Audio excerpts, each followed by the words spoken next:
C'est un livre qui répertorie tous les versets, qui nous dit ce qu'on doit faire pour suivre la parole de Dieu, pour être un bon croyant, un bon serviteur de Dieu. Donc voilà, ce que je voulais dire par là, c'est que tous les jours, je travaillais sur ça, à lire la parole pour pouvoir inscrire quel verset je devrais recopier. Une fois que j'ai fait tout ça, je me suis mis à recopier les versets sur mon ordinateur en arabe et puis en français. Et c'est un travail titanesque hein, parce que c'est la parole de Dieu. Le Coran, il y a beaucoup de pages, tu vois. C'est pas un petit livre. Donc, mais par la grâce de Dieu, c'est ce qui m'a aidé vraiment à reprendre le dessus. Et pendant que je faisais ça, je me sentais proche de Dieu et ça m'aidait, même si parfois, c'est vrai, je voyais même plus ce que j'écrivais parce que mes larmes coulaient, j'étais pas bien, mais c'est pas grave, tu vois, t'essuies, tu continues et tu communiques un peu avec Dieu parce que tu lis sa parole. Et voilà, c'est vraiment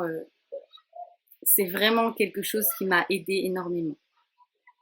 Et je remercie Dieu pour ça, parce que sans lui, je n'aurais jamais pu écrire ce livre.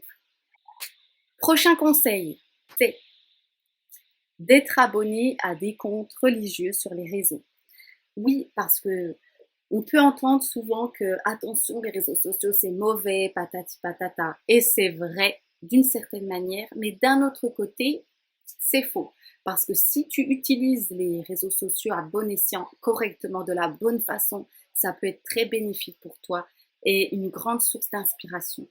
Donc, sur Instagram, voilà, tu as le choix d'être abonné à qui tu veux. Tu vas dérouler ton fil d'actualité, tu vas voir ce à quoi tu es abonné. Donc, si tu es abonné à des rappels religieux, des personnes qui parlent de la foi, la religion, dans ton fil d'actualité, tu vas avoir plein de rappels de versets, des citations, des hadiths, tout qui vont t'aider, qui vont t'aider. Donc c'est à toi d'aller faire ces recherches-là. Parce que tu n'auras pas besoin d'aller les chercher. Juste quand tu vas aller sur ton réseau social, tu défiles et ça va venir à toi, tout simplement. Ça va t'aider, ça va te réconforter. Alors, je t'encourage vraiment à faire ça. Prochain conseil, aie confiance en Dieu. Si t'arrives ça, c'est pas pour rien. Tu dois passer par là pour être la personne que tu vas devenir. Dans quelques temps, tu te regarderas de loin et tu diras, waouh, Dieu merci de m'avoir envoyé cette épreuve. Sans cette épreuve, jamais je ne serais là où je suis. Ça m'a apporté ça, ça, ça, ça, ça. Et aujourd'hui, j'en sors grandi. Dieu merci. Donc, aie confiance en lui, ok? Surtout, aie confiance en ton Créateur. Parce que lui sait exactement de quoi tu as besoin. Et même si tu as l'impression que c'est pas bon pour toi, eh bien en fait ça l'est, ok? Et quand c'est des choses qui te blessent, eh bien c'est là où justement euh, c'est ce cristal qui ne brille pas, on va venir le poncer, ok? On va venir le poncer pour qu'ensuite il brille de mille feux. C'est exactement ça. Dieu va te donner des épreuves pour que ça te construise, tu vois, ça va t'élever. Donc, aie confiance en lui. Alors, un autre petit conseil, c'est ne cherche pas ton réconfort dans la personne qui t'a blessé. Tu sais, en disant ouais, tu m'as fait ça, tu m'as fait ci à cause de toi, nanani, nanana, tu m'as fait ci, tu m'as fait ça. Non, en fait. Parce qu'en fait, tu vas saouler la personne. La personne, elle a fait une erreur. Elle t'a blessé, elle t'a trahi, ok? Des erreurs, ça arrive à tout le monde. Ça se peut que là, il y a quelqu'un qui pleure, qui a mal à cause de toi, parce que tu lui as fait quelque chose de mal. Et toi, tu t'en veux, ok? Bon, il y a aussi des personnes qui s'en fichent, hein. Mais bon, là, c'est encore plus dur. Mais bon, nous, là, on n'est pas le méchant, on est plutôt celui qui subit dans cette vidéo, ok? Donc, ce que je veux dire, c'est que en fait, tu vas te plaindre à la personne en lui disant tes sentiments et tout. Et le temps va passer et à chaque fois, tu vas ressasser les mêmes choses. Et la personne, ça va la saouler. Elle va dire, oui, bon, bah, c'est bon. Ça fait 10 ans que tu me dis que tu me pardonnes pas, que tu es blessé, que tu es triste, que je t'ai trahi. C'est bon, j'ai compris. La personne, elle va être saoulée, tu vois. Tu vas la saouler, alors que si tu t'en remets à Dieu, Dieu, tu vas pas le saouler, Dieu. Tu vas pouvoir lui dire 1000 fois la même chose. Il sera là, il t'écoutera, il va te donner des astuces, il va te répondre d'une certaine façon, il va toujours t'apaiser. Alors que la personne chez qui tu vas te plaindre, elle va te décevoir parce qu'elle va se montrer insensible parfois à ta douleur parce que elle n'a pas cette blessure qu'elle t'a créée, tu vois. Et même si elle regrette ce qu'elle t'a fait ou qu'elle est triste de t'avoir fait ça, c'est pas elle qui a la blessure. Donc du coup, il ne comprend pas vraiment, tu vois, il n'est pas compatissant. Au début, oui, et puis 6 mois plus tard, toi, c'est encore vif dans ton cœur, mais la personne, elle, c'est bon, elle passe à autre chose. Et du coup, elle va pas comprendre que tu vas encore c'est ça vers elle, et puis elle va t'envoyer un peu balader. Oui, bon, bah c'est bon, tu m'ennuies à me dire toujours ça, c'est bon, faut qu'on avance au bout d'un moment. Et ça va être pire pour toi, parce que là, le diable, il va venir et puis il va te dire, t'as vu, elle s'en fout, la personne de toi, euh, elle en a rien à faire, tatati, tatata, bref. Donc, euh, ce que je t'invite à faire, c'est de te plaindre à ton Seigneur, ok? Mais évite d'aller vers la personne qui t'a blessé. Quelquefois, oui, une bonne fois, tu lui dis ce que tu ressens, mais une fois que c'est dit, stop. Après, tu arrêtes. Tourne-toi vers Dieu. Tourne ton cœur vers Dieu. Tourne ta confiance vers lui. C'est lui qui t'apaisera. C'est lui la clé de tous tes soucis. Voilà. Et donc, du coup, je l'avais déjà dit tout à l'heure, il me semble, mais au cas où, je le redis là, demande à ton Seigneur de te dire pourquoi tu vis ça, qu'est-ce que tu dois accepter, parce que faut savoir que dans les épreuves, tu as des choses, des pensées à accepter, des choses que pour toi, c'était pas concevable. Et, et ben en fait, avec cette épreuve, il te pousse à accepter pour que tu passes à une étape supérieure. Donc, demande-lui si c'est dur pour toi. Parce que parfois, tu le perçois, mais ton ego, il t'empêche. Et des fois, moi, ça m'arrive de prier alors que je sais que mon ego, il veut pas. Seigneur Dieu, aide-moi à accepter cette chose-là, même si tu sais bien que j'en ai aucune envie. Mais je sais que c'est bon pour moi, pour ma vie future, pas pour mon plaisir personnel. Donc, aide-moi à l'accepter. Tu vois, en fait, c'est aller contre l'ego tout le temps. Tout le temps. Parce que l'ego, lui, il veut te rester dans ton petit confort, tu vois, ne pas souffrir, que toi ailles dans ton sens, dans la vie d'ici-bas. Mais la vie d'ici-bas, rappelle-toi que ce n'est qu'un court temps.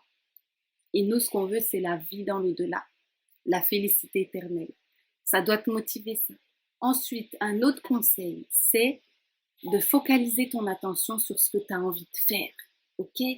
Recentre-toi sur toi-même. Pense à toi. Ok? Arrête d'être dans cette souffrance, cette tristesse. Pense plutôt à, ok, qu'est-ce que je veux faire de ma vie? Qu'est-ce que j'ai envie de faire? À quoi je sers ici? Est-ce que je suis utile pour les autres? Et tu mets en place des choses, tu vas travailler sur tes projets, tout ça.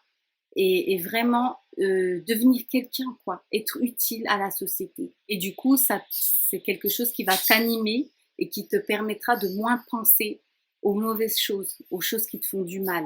Parce que tu seras tellement occupé à penser à comment devenir, comment t'améliorer, comment concrétiser tes projets, que tu n'auras même pas la place de chouiner, de déprimer, en fait, tu vois. En tout cas, tu auras cette petite place, mais ça sera un tout petit peu. Et puis, ton projet que tu vas mettre en place, ça va te prendre beaucoup plus de temps. Et c'est ça qu'on veut, c'est ça qui est bien. C'est ça qui va t'aider à passer au-dessus avec tout ce que je t'ai cité juste avant et tout ce qu'on va citer juste après. Un autre conseil, c'est change et renouvelle-toi, tu vois. Change de coiffure, change de vêtements, refais ta garde-robe, renouvelle-toi, achète des bouquins, lis, intéresse-toi à de nouvelles choses. Tu vois, essaie d'être une personne nouvelle. Ok, je peux te dire que ça te fera le plus grand bien. Il faut savoir que pour évoluer, il faut du changement. Hein, parce que si tu ne changes pas, tu ne peux pas évoluer. Il faut toujours s'améliorer, changer. voir un peu des autres choses. Donc c'est ce que je t'encourage à faire, tu verras, ça fait un bien fou. Si tu prenais pas trop soin de toi, eh bien vas-y maintenant, prends soin de toi. Euh, voilà, change de coupe de cheveux, tu vois, fais des tresses, fais pas des tresses, boucles, ondules, je sais pas moi. Je veux dire à la maison, hein. Mais voilà, il faut changer un peu tes vêtements de sortie, tes vêtements de maison, renouvelle tes habits de prière. Ça peut être bien aussi ça. Tu vois, t'achètes un nouveau tapis de prière. Bah après, bien sûr, ça sert à rien d'en avoir plein la garde-robe. Si tu n'utilises plus une, tu n'as qu'à la donner à quelqu'un qui sera très content de la voir, qui n'a peut-être pas les sous pour s'en procurer une nouvelle, tu vois. Donc en même temps, tu fais un petit peu d'aumône, c'est super bien. Parce que le but, c'est pas d'avoir 10 habits de prière dans ton placard et puis de jamais les mettre. Tu vois, les tapis, c'est pareil. On dit qu'il nous faut un tapis chacun pour les habitants de la maison, plus un ou deux pour les invités. Et puis c'est tout. Il n'y a pas besoin d'en avoir un rouge, un blanc, un vert. Voilà. Ce qui importe, c'est de pouvoir prier sur un endroit propre. Donc voilà. Mais en tout cas, ça peut être bien aussi de renouveler des fois. Ou sinon, même, tu sais, la déco de ta maison. Renouvelle un petit peu la décoration de ta maison. Tu changes les rideaux, tu changes tes parures de drap, tu vois. C'est le renouveau, c'est un souffle, ça fait du bien. Tu dis, écoute, là, on va changer. Repeins ta maison, change le carrelage. Non, non, je plaisante. Pas le carrelage, mais tu vois, repeindre un petit peu. Achète des fleurs, mets des fleurs dans ta maison, ça fera du bien, tu verras. Ça apportera un souffle. Ensuite, un autre conseil, c'est entoure-toi de tes proches. Ah bah oui, parce que Dieu, il est avant toute chose, mais on ne doit pas non plus exclure nos proches qui peuvent être vraiment une source de réconfort aussi pour toi. Donc, prends le temps d'être avec eux, de passer des moments de qualité. Par contre, tu n'es pas obligé d'aller tout expliquer tes soucis. Tu peux juste aller et puis être bien, passer un bon moment. Voilà, simplement. Passer des bons moments avec tes proches. Et après, bon, voilà, tu peux aussi te confier à eux. Mais bon, moi, je t'encouragerai toujours à garder la majorité des choses pour toi, ok? Parce que c'est toi et ton Seigneur. Mais ne va pas trop dire tes choses personnelles autour de toi parce que après, tu vois, toi, tu passes à autre chose, tu comprends, t'acceptes, mais les gens autour de toi, ils auront peut-être pas non plus cette envie-là et puis ça risque de faire des blocages après. Ensuite, un autre conseil, c'est joue avec tes enfants. Donc, je ne sais pas si tu as des enfants ou pas, si tu vis toute seule ou pas, mais en tout cas, de toute façon, que tu vis toute seule ou pas, on s'en fiche. Joue avec tes enfants. Je veux dire, tes enfants, eux, ils savent pas ce qui se passe. Ils sont... Ah là là, les enfants, c'est tellement innocent. Ça passe à autre chose très vite. Ils sont tristes et puis 10 minutes plus tard, ils y pensent même plus. Fou. Et nous, on doit prendre exemple d'eux. Et du coup, tu vois, quand tu as tes pensées qui viennent et que t'es pas bien, tes enfants, ils vont venir. Maman, tu peux jouer avec moi à ça? Eh ben, oui, j'arrive. Hop, t'as fini de pleurer, tu vas te laver la bouille, prends des mouchoirs t'essuyer, hop, tu reprends un regain d'énergie et tu vas jouer avec eux, tu souris. Alors ça, je peux te dire que ça marche hyper bien et ça va chasser le diable de là. D'accord? Parce que eux, tes enfants, ils n'ont rien à voir là-dedans. Donc, tu peux pas toujours les repousser. Non, j'ai pas le cœur à ça. Non, j'ai pas envie. Écoute, c'est pas le moment. Non. Tu sais quoi? Va jouer avec tes enfants. Et ça va bien embêter le malin. Ça, je peux te le dire. Alors, laisse de côté tes chagrins pendant un moment et joue avec tes enfants. Quand ils seront à la sieste, tu auras le temps de chouiner. Mais là, va jouer avec eux. OK? Ensuite, un autre conseil, c'est... c'est quoi? Ta vision, c'est le futur, ok? Ne reste plus dans le passé et le présent, c'est pas, c'est bien, mais regarde le futur. C'est comme je te disais tout à l'heure, et des projets, ok? Et tu vas faire des choses aujourd'hui pour travailler pour tes projets futurs. Et ça va te motiver de fou. Ça va vraiment t'aider, tu verras. Parce que tu sais que le diable, lui, le passé, il aime bien ça. Il attaque toujours pour te faire penser. Il s'était passé ça, il m'avait fait ça, et nanani, et nanana. Non. Comme on dit des fois, le passé, c'est dépassé. Donc maintenant, tu regardes devant et t'avances et tu recules pas derrière. Ce qui est passé, c'est déjà fait. Tu pourras pas le modifier. Je sais, c'est dur. Je sais que là, je te dis ça. Tu peux dire, ouais, c'est facile de dire ça. Oui, c'est vrai, c'est facile de dire ça. Mais il faut quand même l'ancrer dans ta tête que de toute façon, c'est déjà fait. Tu peux pas le changer. Alors oui, c'est peut-être pas juste. Tu as subi une injustice, c'est vrai. Mais c'était nécessaire pour ton évolution. Donc remercie Dieu d'avoir vécu ça. Et puis avance. Maintenant, c'est fait. Maintenant, tu avances. Donc voilà, écoute, c'est terminé pour tous ces conseils. J'espère qu'ils vont t'aider vraiment. En tout cas, la chose la plus importante à retenir là-dedans, c'est toujours ta relation avec Dieu, c'est la base.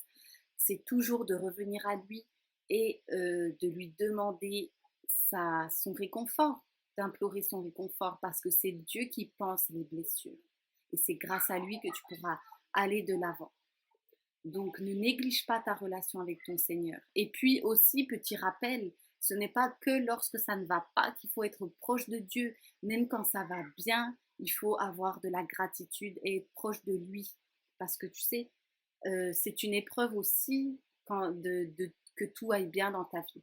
Parce que c'est pour voir aussi si est-ce que tu penseras à Dieu quand tout va bien ou bien tu vas l'oublier et penser que c'est grâce à toi que tout va bien. Tu vois? Donc voilà, écoute, j'espère que tous ces conseils t'auront plu, pourront t'aider, que tu as bien noté. Et puis avec ça, t'inquiète, ça va aller. Tu vas, avec l'aide de Dieu, tu vas reprendre, tu vas y arriver, tu vas y arriver. N'oublie pas que tout finit par passer, ok? Donc même ce que tu vis, ça va passer. Et puis aussi, tout à l'heure, j'ai été coupée plusieurs fois. Là, j'ai dû couper, reprendre la vidéo. Donc, j'ai oublié de dire que parfois, Dieu nous envoie des choses.